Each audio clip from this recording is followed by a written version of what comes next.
যেটা দেখেছি গত 29 ডিসেম্বর 28 ডিসেম্বর থেকেই ঘন কুয়াশার একটা আস্তরে সারা দেশ ঢেকে গিয়েছিল এবং এর কারণে কোথাও কোথাও কুয়াশা বৃষ্টি বলেন বা কেউ কেউ আমাদের ফোন দিয়ে বলেছেন যে এটা বোধহয় স্নোফল হচ্ছে আমাদের দেশে, যদিও এটা না। এটা যখন নাকি বাতাসে এই এখন যে ঘন কুয়াশাটা বিরাজ করছে, এই ঘন কুয়াশাটা আসলে আমাদের বায়ুটা অতিরিক্ত পরিমাণে দূষিত।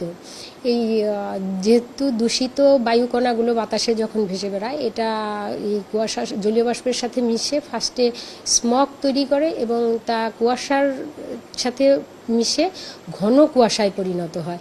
এবং এটা যখন বাতাসে এর একটা ওয়েট থাকে যেটা বাতাসে ভেসে বেড়াতে পারবে, যখনই এর চেয়ে বেশি ভারী হয়ে যায় তখনই সেটা আবার সারফেসে নেমে আসে।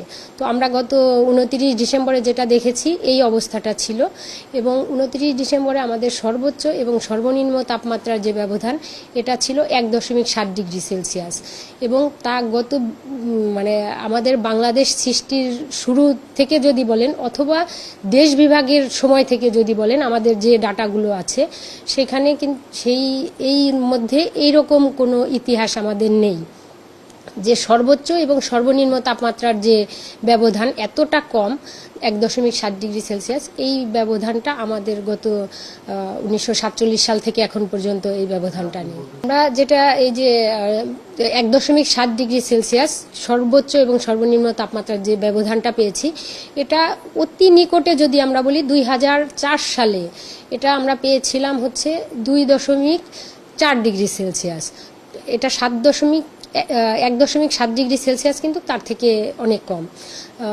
সুতরাং এই দূষণটা যেহেতু পরিবেশ দূষণ হচ্ছে, ক্লাইমেট চেঞ্জ হচ্ছে, এর কারণে হচ্ছে। তো আমাদের তো পরিবেশ দূষণের কারণে অবশ্যই পরিবেশের ক্ষতি। আর এই ঘন কুয়াশার কারণে এই যে দিন এবং রাতের তাপমাত্রার ব্যবধানটা কমে যাচ্ছে, মানুষের শীতের অনুভূতিটা বেড়ে যাচ্ছে, এটা অবশ্যই আমাদের জন্য হুমকির কারণ। কারণ এতে দেখা যাচ্ছে এই ঘন কুয়াশার কারণে রোগ ব্যাধি এই ব্যাপারটা বেড়ে যাবে। আপনার কৃষিতে এর বড় ধরনের একটা প্রভাব রয়েছে।